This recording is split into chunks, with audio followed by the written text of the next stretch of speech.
दोस्तों आज हम लोगों को यहाँ पे इतनी भीड़ में और इतनी जनसंख्या में आने की जरूरत क्यों पड़ी, ये बहुत बड़ा प्रश्न है। क्योंकि आज पूरे छत्तीसगढ़ नहीं पूरे भारत में एक कानून प्रस्ताव पास हुआ था जिसको कहा गया 24 दिसंबर 1996 पेशा एक्ट अधिनियम। दोस्तों इसको समझना पड़ेगा कानून है क्या, ये किस क्षेत्र के लिए बनाया गया और इस कानून में क्या क्या प्रावधान हमारे आदिवासी लोगों को दिया गया, इस बात पे हम लोग आज इस पे बात करेंगे। हमारे लोग अगर जागरूक नहीं है, इसका पूरा फायदा आज हमारे सामान्य प्रशासन में बैठे लोग जिन्होंने सामान्य कानून को लागू यहाँ पे करके आज यहाँ पे हमारे पे कानून का डंडा चलाने का जो काम कर रहा है, आज हम लोग बड़वाना इस डंडा को ठीक कर देंगे। दोस्तों इस बात को मैं चैलेंज कर रहा हूँ मंच के माध्यम से, ये ठीक कर देंगे हम लोग इस क्षेत्र के जिला प्रशासन को। इस क्षेत्र में मजाक चल रहा है, इस बात को समझना पड़ेगा। पेशा एक्ट है क्या? अरे जो आदिवासियों को अधिकार दिया गया, जल जंगल जमीन का जो अधिकार दिया गया, यानी इस क्षेत्र में, यानी ये आदिवासी क्षेत्र में सामान्य कानून लागू नहीं होते, सुप्रीम कोर्ट बोलता है। दीपक मरावी नहीं बोल रहे, इस मंच के माध्यम से मैं बताना चाह रहा हूं। सुप्रीम कोर्ट ने बोला था समता जजमेंट में 1997 में क्या है, उन्होंने आदेश किया था कि जिस आदिवासी क्षेत्र में अगर आदिवासी रहते हैं जहां पे पेशा एक्ट कानून लागू किया गया है, वहां पे ना किसी केंद्र सरकार का न राज्य सरकार का आदेश चलेगा, वहां पे चलेगा दोस्तों ग्राम सभा का आदेश चलेगा। और यही क्षेत्र हमारा आदिवासी क्षेत्र, यही पेशा कानून का नियम है दोस्तों। लेकिन आज इस क्षेत्र में, आदिवासी क्षेत्र में सामान्य कानून का डंडा चला के हमारे आदिवासियों के साथ में लगातार शोषण, अन्याय और अत्याचार किया जा रहा है। आज हमारे आदिवासियों के जमीन में गैर वर्ग के लोग फर्जी पट्टा बनवा के आज अपना फल फूल रहे हैं। मैं तो सीधा सीधा कहता हूँ, आज के समय में पूंजीपति अगर पैसे वाले लोग हैं तो नियम कानून को ताक में नहीं रखते हैं, हमारे अधिकार को ताक में नहीं रखते हैं। और इनका सहयोग देने वाले ग्राम, आपका ब्लॉक स्तर से जो प्रशासन है और जिला, ये सब प्रशासन मिली भगत है, तब जाके आज दोस्तों जिला में फर्जी पट्टा जो आज मिल रहा है। और आज हम लोग शिकायत भी कर रहे हैं कि फर्जी पट्टा का निरस्त किया जाए, तो कहीं ना कहीं इनका दोस्ती यारी बड़े लोगों से है, तो इस फर्जी पट्टा को निरस्त करने में भी इनका पेट दर्द दे रहा है। दोस्तों ये बहुत बड़ा गैर कानूनी तरीका है, इसको समझना पड़ेगा, इसको जानना पड़ेगा। और पेशा एक्ट में एक सीधा सीधा नियम बना हुआ है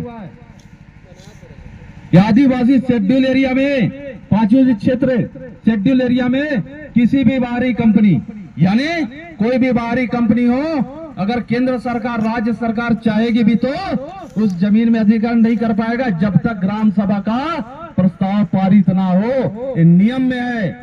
लेकिन आज ग्राम सभा में कुछ हमारे ही लोग ग्राम सभा का फर्जी पट्टा या फर्जी प्रस्ताव देकर आज ऐसे लोगों को बढ़ावा दे रहा है और हमारे आदिवासी क्षेत्र के जमीनों को लूटा जा रहा है। दोस्तों बात सही है कि नहीं है?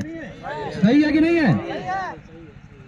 तो इस बात को हमको समझना पड़ेगा कि पेशा कानून अगर छत्तीसगढ़ में है, और ये छत्तीसगढ़ नहीं मध्य प्रदेश में है, लेकिन इस बात को बताना चाहूंगा कि पेशा एक्ट क्यों बना, क्या कारण था कि हमारे आदिवासियों को ये पेशा एक्ट का कानून दिया गया, इस पे भी मैं बात करूंगा। भी इस पे भी हम लोग बात करेंगे क्योंकि हमारे लोग जागरूक नहीं है। तो आज हम लोग यहाँ पे बात करेंगे, जब इस देश में प्रधानमंत्री मुख्यमंत्री नहीं था, इस देश में जब अंग्रेज नहीं आए थे, तब से आदिवासियों का राज है कि नहीं दोस्तों? जोर से बोलिए, आदिवासी राज था कि नहीं था? तो जब अंग्रेज यहाँ नहीं आए थे, जब यहाँ पे मुख्यमंत्री प्रधानमंत्री और जब एक कलेक्टर ऑफिस नहीं था, तब से इस धरती में आदिवासियों का राज था कि नहीं था दोस्तों? इस बात को समझना पड़ेगा। ये कानून अभी का नहीं बना है, इस कानून को हमारे एसडीएम तहसीलदार और कलेक्टर ने नहीं बनाया है, इस कानून को आदिवासी लड़के अंग्रेजों से हासिल किया है, तब जाके हमारा कानून पास हुआ। ऐसे हम लोगों के जमीन, जल जंगल जमीन का अधिकार हमको नहीं मिल गया इस क्षेत्र का, इसको समझना पड़ेगा। और इस पे मैं बात करूंगा कि जो हम लोगों का, आप लोग जैसे बोलते हैं कि खूंटकट्टी प्रथा, यानी खूंटकट्टी प्रथा वो था कि जब यहाँ पे अंग्रेज लोग नहीं आते उस समय हमारे लोग खूंटा काट के बसे हैं। सही बात है, खूंटा काट के बसे हैं, उसको बोला गया खूंटकट्टी प्रथा। यानी पहले जंगलों में हमारे लोग खूंटा काट के बसे और लोगों को बसाने का काम किए। बात सही है ना? तो जब हमारे लोग बसे हैं वहां पे, तो उस समय एक व्यक्ति के नाम से पट्टा नहीं होता था, पूरे लोग सार्वजनिक रूप से उस समय खेती करते थे। लेकिन जब अंग्रेज यहाँ पे हमारे देश में जब आए, तो यहाँ पे उन्होंने देखा और एक नियम बनाया। क्या नियम बनाया? कि हमारे जो जल जंगल जमीन जो अथाह संपदा देखा इन्होंने कहा इनके पास बहुत संपत्ति है, इनको कैसे लिया जाए? तो पहले इनको कर्ज में दबाया जाए। तो अंग्रेजों ने हमारे लिए टैक्स यानी कर, जान रहे होंगे कर वसूली करते थे, तो अंग्रेजों ने कर वसूली करना चालू किया और जो जमीन में हम लोग कमाते थे उसमें टैक्स लेना चालू किया। तो इन्होंने एक पद का नियुक्त किया। यह पद का नियुक्ति अंग्रेजों ने हमको दबाने के लिए एक साहूकारी प्रथा, यानी एक साहूकार होता था जो हमारे पूरे लोगों का टैक्स लिया करता था, वसूली करके अंग्रेजों को दिया करता था। नियम चलता था और हमारे लोग मजबूरी में खून पसीना बहा के जो कमाई करते थे उसमें से टैक्स जो है अंग्रेजों को उनके माध्यम से दिया करते थे। लेकिन अंग्रेजों को तब भी संतुष्टि नहीं हुआ, उसके बाद भी उन्होंने टैक्स को ज्यादा बढ़ा दिया। इतना वसूली करने लगा कि हमारे लोग टैक्स नहीं पटा पा रहे थे और वो साहूकार लोग हमारे जमीनों को।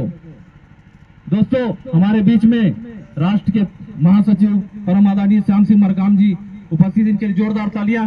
श्याम सिंह भैया संघर्ष करो, हम आपके साथ हैं। श्याम भैया संघर्ष करो, हम आपके साथ हैं। श्याम भैया जिंदाबाद, जिंदाबाद, श्याम भैया जिंदाबाद, जिंदाबाद, जिंदाबाद। जब तक सूरज चांद रहेगा, दादाजी का नाम रहेगा। जब तक सूरज चांद रहेगा, दादाजी का नाम रहेगा। श्याम भैया संघर्ष करो, हम तुम्हारे साथ हैं।